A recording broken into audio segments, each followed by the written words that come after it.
ओम नमो भगवते वासुदेवाय नमः। भक्तों, आप सभी का स्वागत है आपके अपने चैनल पर संदीप भक्ति ज्ञान गंगा में। तो भक्तों, माघ मास के शुक्ल पक्ष की एकादशी को जया एकादशी या फिर अजय एकादशी के नाम से जाना जाता है। इसके और भी नाम है भीष्म एकादशी या भूमि एकादशी के नाम से भी जाना जाता है। ये अत्यंत पुण्यदायी और कल्याणकारी एकादशी है। मान्यताओं के अनुसार इस व्रत को करने से साधक को विष्णु जी की कृपा से जीवन में सुख समृद्धि की प्राप्ति होती है। तो आज की इस वीडियो में आपके साथ बहुत ही सरल पूजा विधि शेयर करूंगी। वैसे तो सभी एकादशियों की पूजा लगभग सेम होती है, बस थोड़ा बहुत अंतर आ जाता है इसमें, क्योंकि विष्णु भगवान का विशेष रूप से पूजन किया जाता है। तो भक्तों, इस तरह से हमें ये चौकी लगानी है पूर्व दिशा की ओर मुख करके, और उसके चौकी के ऊपर पीला वस्त्र बिछाएं और भगवान विष्णु जी की प्रतिमा या फोटो जो भी हो आपके पास वो लगाएं, स्थापित करें। और लड्डू गोपाल की यदि आपने सेवा ली हुई है तो लड्डू गोपाल जी को अच्छे से श्रृंगार करके और चौकी पर विराजमान करें। गणेश जी को भी तिलोक आसन देकर के विराजमान करें और वरुण देव जी का भी पूजन जरूर से करें। और उसके बाद जल गंगा जल से इस प्रकार से पुष्प की मदद से सभी को हम सांकेतिक स्नान करा देंगे, शुद्धिकरण कर लेंगे। तो भक्तों, अपना भी आप शुद्धिकरण जरूर से करें। भक्तों, माघ मास की जो एकादशी होती है, तिल का बहुत ज्यादा महत्व होता है। वैसे ही एकादशी में चावल का प्रयोग नहीं करना चाहिए। गणेश जी का और अग्नि देवता का ध्यान करते हुए हम यहाँ पर दीपक प्रज्वलित कर लेंगे। भक्तों, मैंने यहाँ दीपक तिली के तेल का बनाया है, आप चाहें तो देसी घी का भी बना सकते हैं। माघ का महीना है तो तिली के तेल का विशेष रूप से, तिलों का विशेष रूप से पूजा में प्रयोग करें। गणेश जी का हम सबसे पहले चंदन रोली से टीका कर देंगे, क्योंकि सर्वप्रथम पूजनीय है गणेश भगवान जी, उनकी पूजा सबसे पहले की जाती है। उसके बाद में विष्णु भगवान जी को और फोटो में जितने भी लोग विराजमान हैं सभी को हम यहाँ पर चंदन से टीका करेंगे। आप चाहे तो यहाँ पर हल्दी से भी टीका कर सकते हैं। और भगवान विष्णु जी को पीला रंग अत्यधिक प्रिय होता है, तो आप चंदन से या फिर हल्दी से टीका जरूर से लगाएं। मैं अपने लड्डू बाबू को चंदन से और रोली से टीका लगा रही हूँ। और उसके बाद हम साथ में जो दीपक लिया है उनका भी पूजन करते हुए चलेंगे। भक्तों, आप चाहे तो ये पूजन घर के मंदिर में भी कर सकते हैं, या फिर आप इस प्रकार से अलग से चौकी लगा करके भी इस पूजन को कर सकते हैं। तो भक्तों, एकादशी है, एकादशी में चावलों का प्रयोग नहीं किया जाता है, तो मैं यहाँ तिलों का प्रयोग कर रही हूँ। और टीका करने के बाद में तिली आप अक्षत जरूर से अर्पित करें, तभी आपका टीका जो है संपूर्ण माना जाता है।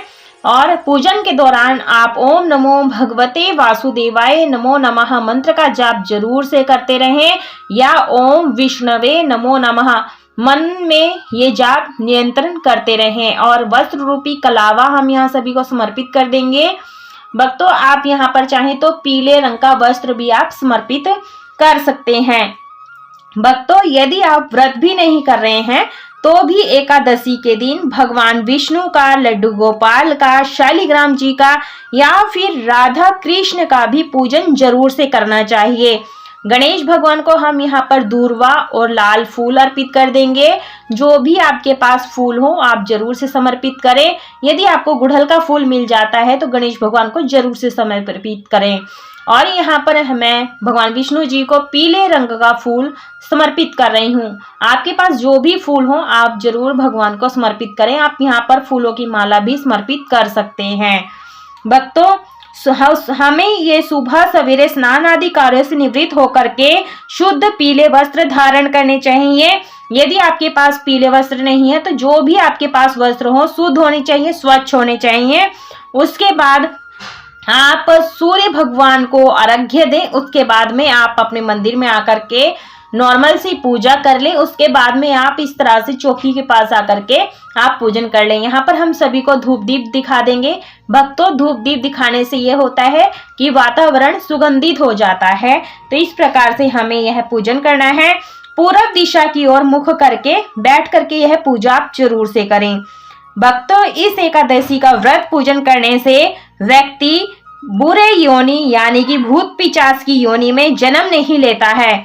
इतना ही नहीं, इस व्रत के प्रभाव से व्यक्ति के सभी पापों का नाश हो जाता है। गणेश जी का जो भोग प्रसाद है वो हम अलग से भोग लगाएंगे, क्योंकि भगवान गणेश जी के भोग प्रसाद में तुलसी दल नहीं डाला जाता है। उसके बाद हम भगवान विष्णु जी को सबसे पहले जल का भोग लगाएंगे। तुलसी पत्र आप जरूर से डालें, तभी भगवान भोग स्वीकार करते हैं। भक्तों, ये जो व्रत होता है फलाहारी व्रत होता है, तो आप इसमें तिल गुड़ की बनी हुई रेवड़ी या फिर तिल गुड़ या फिर जो भी आपके पास मिठाई हो आप उसका भोग जरूर से लगाएं, लेकिन सात्विक होना चाहिए।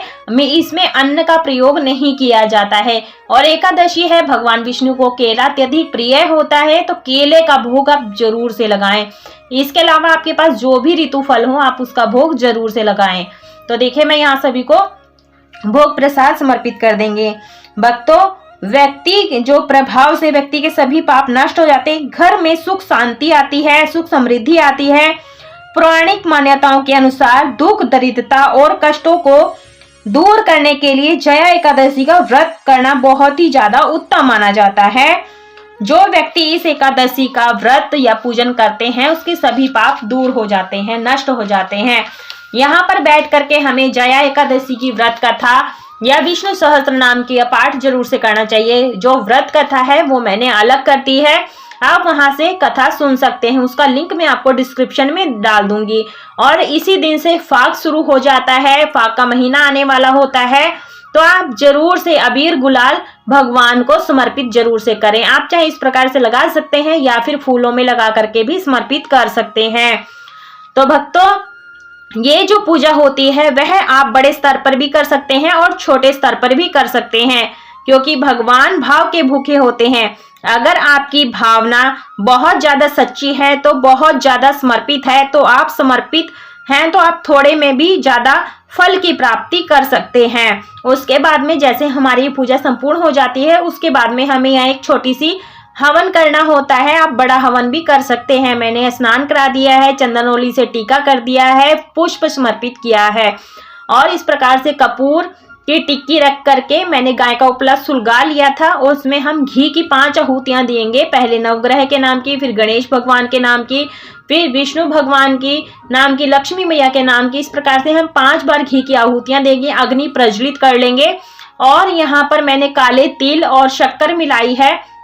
आप चाहे तो यहाँ सफेद तिल भी मिला सकते हैं और हवन की सामग्री भी डाल सकते हैं। तो भक्तों, जया एकादशी के प्रभाव से मनुष्य ब्रह्म हत्या जैसे पापों से भी छूटकर मोक्ष को प्राप्त हो जाता है और भूत पिशाच आदि योनि से मुक्त हो जाता है। यदि मनुष्य एकादशी का व्रत करे तो यज्ञ, जप, तप और दान आदि सभी उसके पुण्य कर्म फलित होते हैं।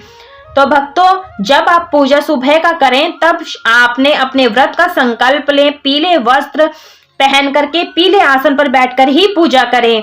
और यह पूजा जो है आपको सुबह के समय करनी होती है। यदि किसी कारणवश सुबह में नहीं कर पाते हैं तो शाम को आप जरूर से करें। भक्तों, यह जो व्रत होता है फलाहारी होता है, तो आप शुद्ध सात्विक फलाहारी व्रत करें। कई लोग निर्जला व्रत भी करते हैं। उसके बाद में हम यहाँ पर कपूर से आरती करेंगे। आप यहाँ पर ओम जय जगदीश जो आरती होती है वो भी गा सकते हैं।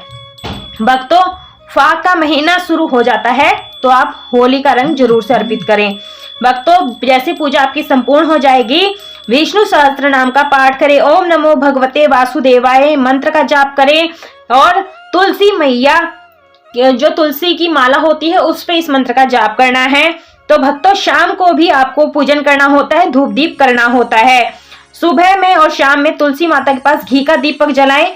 भक्तों, एकादशी का व्रत दशमी तिथि से शुरू हो जाता है और एकादशी का व्रत रखा जाता है और दशमी को सात्विक भोजन किया जाता है। द्वादशी को व्रत का पारण किया जाता है। जो इसका शुभ मुहूर्त है मैं आपको डिस्क्रिप्शन में डाल दूंगी, आप वहां जा करके शुभ मुहूर्त देख सकते हैं। उसके बाद में दक्षिणा जरूर से निकाले। पूजा में रही जो भी कमी बेसी होती है वो पूरी हो जाती है और सभी चीजों को मिनसना जरूर है। एकादशी के दिन गौ माता की पूजा करें, उनकी सेवा करें, उनको भोग प्रसाद जरूर से खिलाएं। आप चाहे तो इस दिन एक छोटा सा हवन भी कर सकते हैं, जैसे मैंने आपको बताया। क्योंकि ये माघी एकादशी है। एकादशी में तिल का बहुत ज्यादा महत्व होता है। तो इस प्रकार से आपकी एकादशी की पूजा संपूर्ण हो जाएगी भक्तों, और इस प्रकार से हमें यह पूजन करना है। और यदि आपको यह वीडियो छोटा सा पसंद आया है तो वीडियो को लाइक कीजिएगा, ज्यादा से ज्यादा शेयर कीजिएगा। यदि आप चैनल पर नए हैं तो चैनल को सब्सक्राइब जरूर से कर लीजिएगा, और कमेंट बॉक्स में विष्णु भगवान की जय अवश्य रूप से लिखिएगा। पूरा वीडियो देखने के लिए आप सभी का बहुत बहुत धन्यवाद। राधे राधे।